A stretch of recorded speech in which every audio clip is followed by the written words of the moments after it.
É janeiro e essa época do ano eu atendo muito ex-aluno médico. Ex-aluno de medicina que virou médico, evidentemente. Uma questão de progresso acadêmico e profissional. E eu separei aqui alguns tópicos importantes, básicos, mas muito importantes, para que você tenha noção de como iniciar a sua vida de forma econômica, segura e planejada. No mínimo isso, tá? Então vamos separar em 3 frentes: planejamento financeiro e tributário, jurídico e acúmulo de patrimônio. Eu acho que todo mundo que está trabalhando para ser feliz e acumular patrimônio, né? Ninguém sai de casa cedo, deixa família, deixa lazer, porque gosta muito. Evidentemente que você gosta de trabalhar, mas você vai lá a troco de alguma coisa, que é a formação de patrimônio e a realização do ser humano. Em ordem, a contabilidade, né? A primeira coisa que nós temos que entender, eu fiz uns tópicos aqui que eu vou seguir. Compensa ou não ter empresa? Você vai ter que procurar um contador especializado na área médica para fazer essa análise com base no quanto você vai ganhar. Então, por exemplo, já te falo aqui agora, se você vai ganhar menos de 7 mil por mês, muito dificilmente vai compensar você ter uma empresa.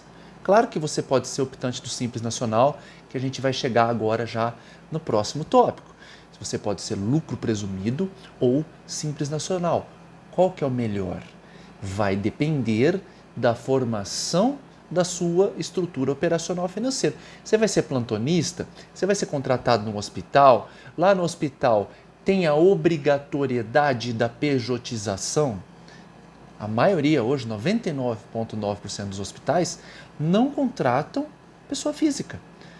Então já não é mais uma pauta de escolha, é um pré-requisito, é um critério de contratação. Ciente do quanto você vai ganhar, de como você vai trabalhar, você pode ser residente e o plano, né, o programa de residência médica vai te tomar muito tempo.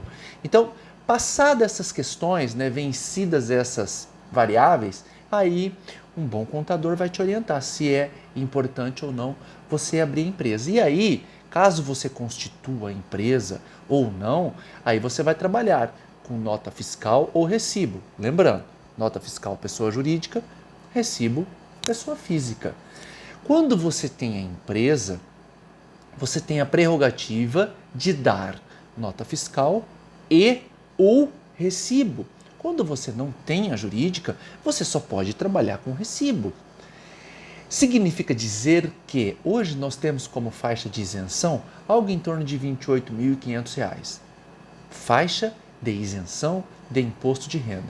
Se você emite até R$ 28 mil por ano de recibo, você paga 0 imposto de renda.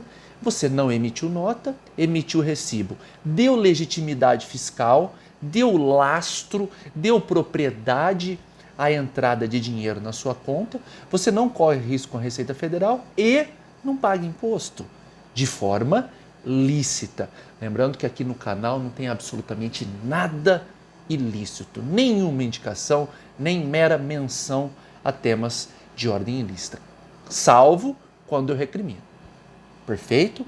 Então, a gente já viu variáveis interessantes aí do Me Formei e Agora, né? O nome do vídeo, Me Formei e Agora.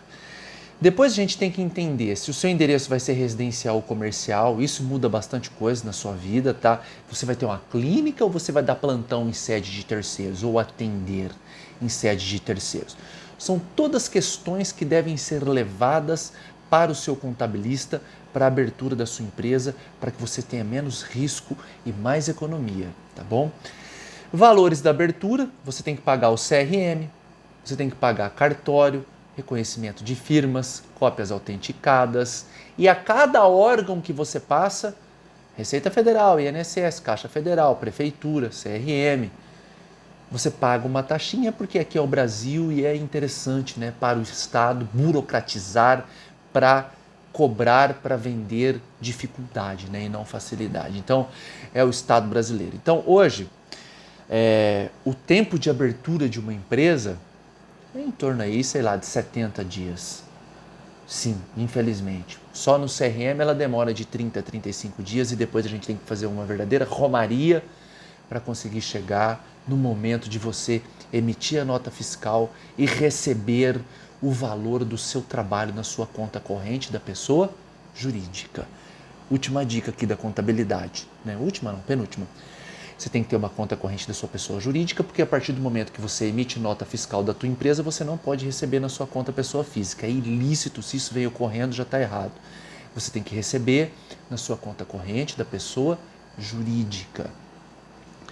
Ciente de todos os custos, tributário, manutenção da empresa, se você paga aluguel, se você tem secretária, se você paga material de limpeza, material de escritório, a bolachinha da recepção, a água, a energia, etc, etc, etc, você vai começar a planilhar e avaliar se vale a pena você dar um plantão numa cidade próxima, por exemplo. Será que se você tem que andar em 90 quilômetros e pagar 2 pedágios, compensa você sair de casa para dar plantão após a apuração do seu custo fixo e variável? Essa pergunta você só responde com muito conhecimento da sua vida financeira. Beleza? E no plano jurídico, né? Eu preciso me preocupar com o que no plano jurídico? No plano jurídico você precisa se preocupar com como vai ser a sua atividade. Você é residente? Porque quando você é R+, você tem uma responsabilidade do R- vinculada. Isso é importante saber. É evidente que a responsabilidade suprema, né, é do preceptor, o chefe do serviço, mas não quer dizer que você não responde pelos seus atos. Afinal de contas, você é um médico em formação, mas já tem CRM e já está sujeito a processo por erro médico. Ciente disso, você tem que fazer um seguro de responsabilidade civil. Vai depender muito da sua especialidade, forma de trabalho, hospital que você trabalha. Às vezes o hospital já tem esse seguro. Então, isso é importante saber. São várias variáveis, né? São N conjecturas que só com uma reunião e uma averiguação, né, aguçada da sua vida, você vai conseguir resolver de forma qualitativa e segura para que você não tenha problemas de ordem patrimonial, condenatória. Tá? E aí a gente sai do patrimonial e entra no de reputação, porque fica para o resto da vida no Google. Você antes dos 30 sendo condenado, você tem uma carreira médica pela frente que jamais será esquecida essa condenação. Beleza pura? E aí você vai formar o valor da apólice com base na sua especialidade.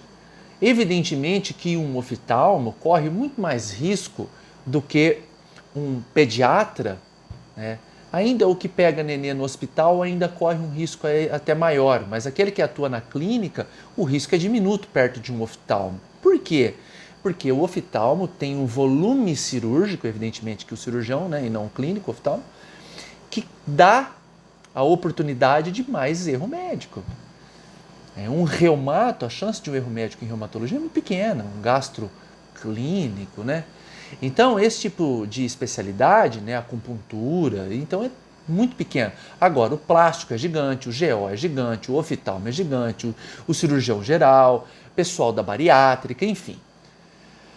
Formado esse entendimento, um bom advogado vai te orientar. Olha, você faz um seguro de X, porque não é o corretor que tem que te falar quanto é a tua apólice, é o teu advogado de confiança.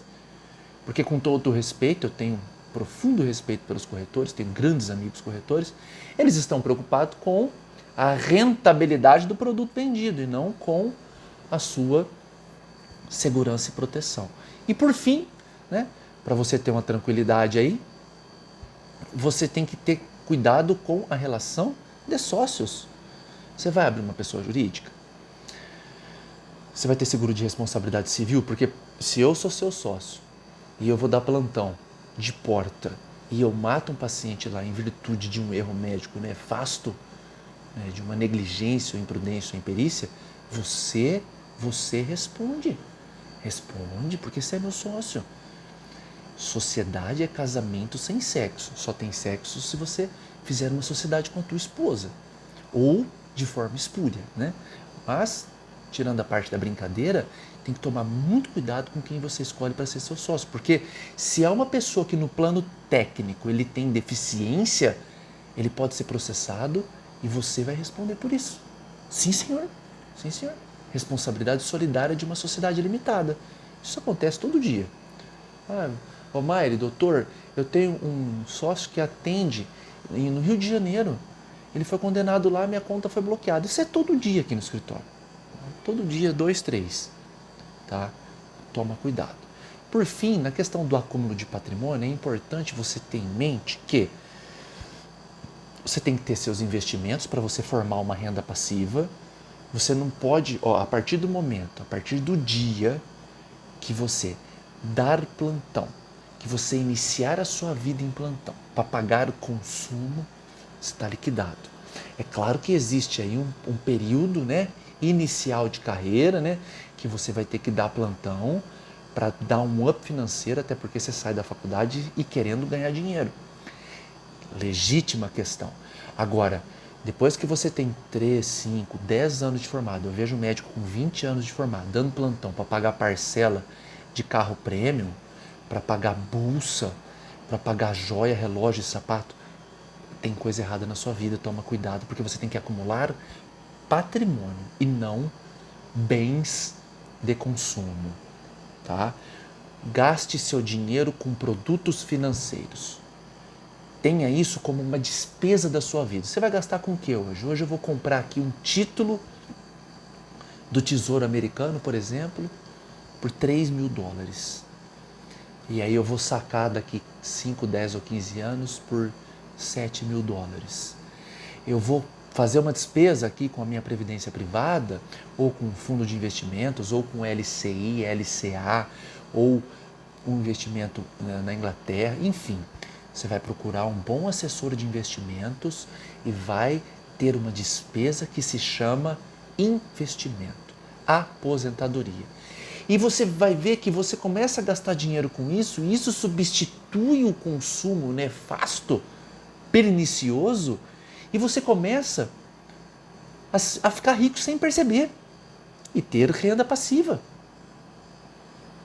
Esse é o negócio, renda passiva, anota isso. Tá? E você também tem que acumular patrimônio num outro plano de investimento para adquirir equipamentos. Por exemplo, você tem... Tô tocando o telefone de novo, tá difícil, hein? Hoje tá difícil gravar, mas tá bom. Você é oftalmo, você é rádio, você tem um laboratório de análises clínicas. Você não consegue exercer a medicina sem equipamento. É barato esse tipo de equipamento? Não, é caríssimo. É caríssimo. Né? Um microscópio oftalmológico é uma fortuna, um tomógrafo é uma fortuna, uma máquina de ressonância, um PET-CT, todo o laboratório de análise clínica, tudo é muito caro, principalmente com o dólar nas alturas como estamos vivendo agora. Então você tem que ter um acúmulo de patrimônio para ter o momento dessa aquisição ou substituição do que você já tem. Entendeu? Então eu fecho aqui, falei de contabilidade, de mundo jurídico e de investimentos. Não só no plano da renda passiva, mas no plano da aquisição de equipamentos característicos da sua especialidade ou subespecialidade. Beleza? Deem dicas, acompanhe aqui os links e vamos em frente.